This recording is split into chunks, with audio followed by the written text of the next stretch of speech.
Selamat datang di Ngomong Pintar, tempat kamu belajar komunikasi yang efektif di kehidupan sehari-hari. Pernah nggak sih kamu ketemu orang yang pintar banget, tapi setiap dia ngomong malah bikin orang lain bingung?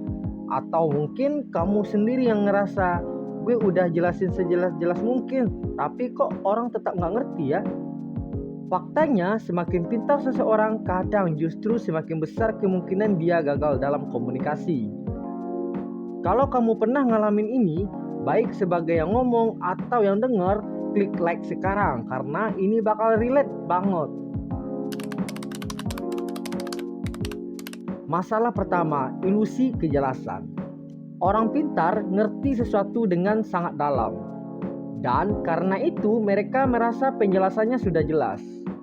Padahal yang jelas di kepala mereka belum tentu jelas buat orang lain. Orang pintar cenderung menjelaskan dengan cara yang kompleks, menggunakan istilah teknis, konsep berlapis, dan logika yang terlalu dalam. Masalahnya, tidak semua orang ada di level itu. Kalau kamu bicara di level 10, ke orang di level 3, yang terjadi bukan kagum, tapi kebingungan. Komunikasi bukan cuma soal benar atau salah, tapi soal dipahami. Dan disinilah banyak orang pintar gagal. Mereka terlalu fokus pada isi, tapi lupa melihat kondisi orang yang mendengar. Masalahnya, kecepatan berpikir itu sering kebawa ke cara bicara. Akibatnya, orang lain gak punya waktu untuk mencerna. Ada ekspektasi diam-diam bahwa orang lain seharusnya mengerti. Padahal itu semua asumsi yang berbahaya. Bisa jadi cara penyampaiannya yang belum tepat.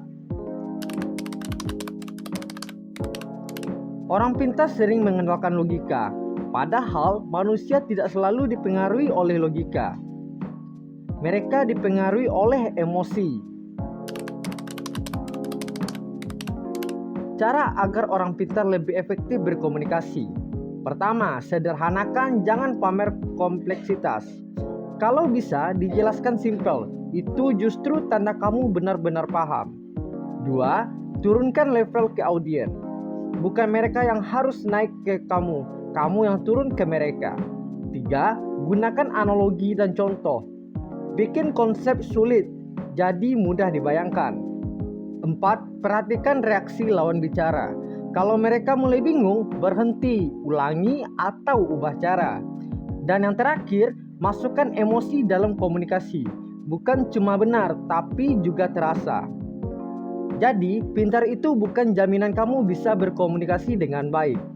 Karena komunikasi bukan soal seberapa banyak yang kamu tahu, tapi seberapa jauh orang lain bisa memahami apa yang kamu sampaikan.